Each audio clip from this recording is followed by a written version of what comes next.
তোদের পুরো কলকাতাকে চ্যালেঞ্জ ছুড়ে দিলাম।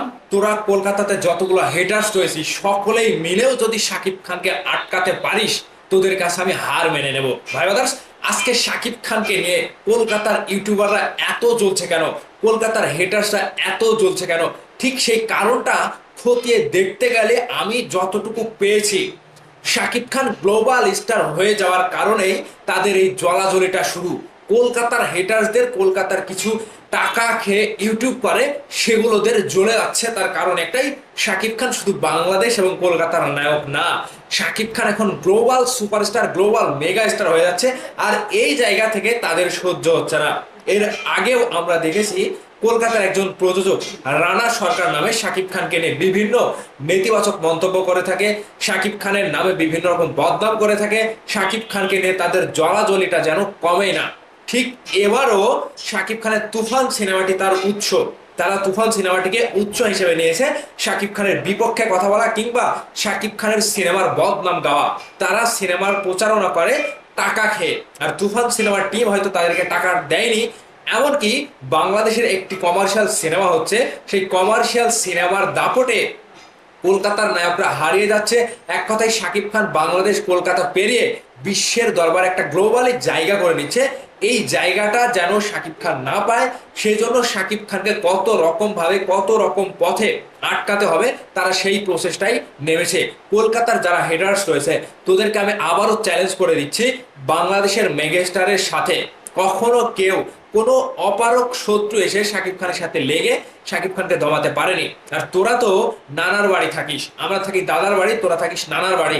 তোরা এসেও দাদার বাড়ির ছেলেকে, দাদার বাড়ির সুপারস্টারকে সরাতে পারবি না। তো এখন শাকিব খানের এর আগেও তো সিনেমা রিলিজ হয়েছে কলকাতায়, এবার তো তুফান হচ্ছে, তুফানের আগে প্রিয়তমা রিলিজ হয়েছে, এর আগে বেশ কয়েকটি সিনেমা রিলিজ হয়েছে, তখন তো তোরা এরকম ভাবে মন্তব্য করিসনি। তাহলে এবার তুফান সিনেমার সময় কি জন্য তোরা এরকম ভাবে মন্তব্য করছিস? এর পরবর্তীতে তো দরদ আসবে, আর দরদ সিনেমা যেহেতু তোরা বলছিস যে দরদ মানে বাংলা সিনেমা কমার্শিয়াল সিনেমা না, তাহলে আমাদের বাংলাদেশের সিনেমা যদি কমার্শিয়াল না হয়, তোরাই নিজেরাই বলিস যে তোদের বাংলা সিনেমা সেই হাইপ তুলতে পারে না। এখন আমার কথা হচ্ছে যে তাহলে দরদ সিনেমাটি তো প্যান ইন্ডিয়ান সিনেমা, সেখানে 4টি 5টি ভাষায় রিলিজ হবে, তাহলে দরদ নিয়ে তো তাদের মানে তোদের চুলকানি থাকার কথা না। তাহলে দরদের সময় যদি তোদের চুলকানিটা হয়, তাহলে বুঝবো যে তোদের আসল জায়গায় সমস্যা, তোদের ওই যে মূল জায়গাটাই সমস্যা। শাকিব খান মেগা স্টার হয়ে যাচ্ছে, শাকিব খান গ্লোবাল স্টার হয়ে যাচ্ছে, সেজন্য তোদের জ্বালা যন্ত্রণা মানে কমছে না। শাকিব খানকে কিভাবে আটকাতে হবে, এবং তোদের দেশের সুপারস্টারকে নিয়ে তোরা বড়াই কর না। তোদের জিৎ রয়েছে, দেব রয়েছে, তোদের মানে তাদের তো ভ্যালু নাই। তারা কোন ক্যাটাগরির নায়ক নিজেরা এখন প্রমাণ করতে পারছে না। কমেডিয়ান নায়ক, অ্যাকশন নায়ক, রোমান্টিক নায়ক, নাকি নাটকের নায়ক, মানে তারা প্রমাণ করতে ব্যর্থ। আর এদিক থেকে মেগাস্টার শাকিব খানের দিকে তাকিয়ে দেয়, একের পর এক big big hit cinema Shakib খানের ক্যারিয়ারে। রাজকুমার, প্রিয়তমা, তুফান, দরদ, এক নাগাড়ে 4 থেকে 5টি সিনেমাই হিট, ইন্ডাস্ট্রি হিট। মানে একটা বিষয় লক্ষ্য করে দেখেন, শাকিব খানের প্রিয়তমা সিনেমার পরে যে 2টি সিনেমা আসলো, রাজকুমার এবং তুফান, এই 2-3টি সিনেমার পরে কিন্তু শাকিব খানকে নিয়ে সারা বিশ্ব থেকে বড় বড় কিছু কিছু কন্টেন্ট ক্রিয়েটররা শাকিব খানের সিনেমার প্রচারণা করছে, কিংবা সেগুলো নিয়ে তারা রিভিউ দিচ্ছে, রিয়াকশন দিচ্ছে। আর সেই জায়গাতেই মূলত কলকাতার যারা হেটার্স রয়েছে, কলকাতার যারা ইউটিউবার রয়েছে, তারা তো ভাবছে যে শাকিব খান তো চলে গেল ভাই, শাকিব খান সারা বিশ্বের নায়ক হয়ে যাচ্ছে, সারা বিশ্বে একটা আলোড়ন সৃষ্টি করছে।